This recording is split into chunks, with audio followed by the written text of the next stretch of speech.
हरियाणा के शाहबाद से एक बार फिर गोलियों की ताबड़तोड़ गूंज सुनाई दी। इस बार निशाना बना दिल्ली चंडीगढ़ नेशनल हाईवे पर मौजूद होटल। सुबह सुबह बाइक पर सवार दो नकाबपोश बदमाशों ने होटल में घुसकर ताबड़तोड़ फायरिंग की और जाते जाते एक ऐसी पर्ची छोड़ गए जिसने इस हमले के पीछे का मकसद भी साफ कर दिया। दहशत और रंगदारी। करीब 20 राउंड फायरिंग चली। रिसेप्शन खाली था, कोई नहीं मिला तो गोलियां चलाई गई। फिर बाहर निकले, वहां पर खड़ी गाड़ियों को गोलियों से छलनी कर दिया गया। एक स्विफ्ट कार समेत 3 गाड़ियों के शीशे तोड़े गए। होटल की रिसेप्शन पर छोड़ी गई पर्ची में जहां एक संदेश लिखा था और कौशल चौधरी का नाम उस पर था और उसके साथ साथ एक विदेशी नंबर। अब सवाल ये है, क्या ये हरियाणा के गैंगवार की एक नई कड़ी है? इसके ठीक 2 हफ्ते पहले की बात करें तो 13 जून को शराब कारोबारी सांतून की गोली मारकर हत्या कर दी गई थी। ठीक इसी इलाके में अब उसी हत्याकांड में आरोपी गैंगस्टर रोमिल का एनकाउंटर जहां पुलिस ने किया है, तो क्या अब उसी गैंग का अगला हमला था ये, या कोई गिरोह लेना चाहता है शाहबाद में कारोबारियों पर कब्जा? इसको लेकर भी लगातार सवाल खड़े हो रहे हैं, क्योंकि ये जो आज फायरिंग की गई है और जो पर्ची छोड़ी गई है, ये सीधे तौर पर जहां दहशत फैलाना और कारोबारियों से आगे से रंगदारी मांगने का एक कहीं ना कहीं मास्टर प्लान है।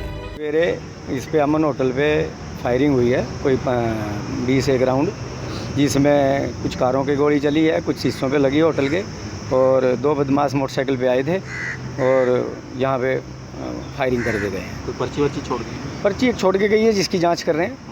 कितने राउंड गोलियां चली? कोई 20-25 राउंड गोली चली है। तो ये किसी को लगी तो नहीं ना? नहीं, किसी को गोली नहीं, किसी को कोई इंजरी नहीं है। एक कार पे लगी?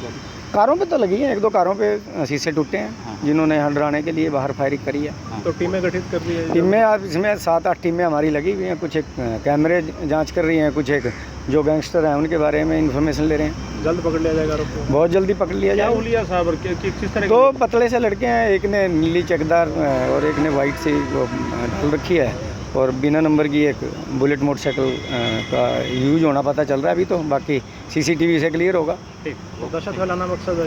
मकसद तो यही है, और एक आदमी की तरफ वो दहशत फैलाने का कुछ वो ठिकाना कर सकते। डीएसपी रामकुमार की अगुवाई में पुलिस मौके पर पहुंची और सीसीटीवी कैमरे अब खंगाले जा रहे हैं। पर्ची कब्जे में ले ली गई है, लेकिन असली सवाल वही है, जब गैंगस्टर खुलेआम फायरिंग कर रहे हैं तब सरकार और कानून व्यवस्था क्या कर रही है? क्या शाहबाद अब गैंगस्टरों की रणभूमि बनता जा रहा है? कब तक व्यापारी आम नागरिक इस तरीके के खौफ में जीते रहेंगे? क्या प्रशासन और पुलिस केवल घटनाओं के बाद प्रेस नोट तक सीमित रह जाएगी? इस वक्त कड़े एक्शन और वक्त है उन चेहरों को बेनकाब करने का जो इस कानून के साथ खिलवाड़ कर रहे हैं। शाहबाद को जलने से पहले बुझाना होगा, नहीं तो कल कोई और होटल, कोई और कारोबारी निशाना होगा। ये एक फायरिंग नहीं, एक चुनौती है सरकार को, पुलिस को और पूरे सिस्टम को। अब देखना दिलचस्प होगा कि इस पर नायब सरकार और प्रशासन किस तरीके के कदम उठाते हैं। ब्यूरो रिपोर्ट, सिटी तहलका।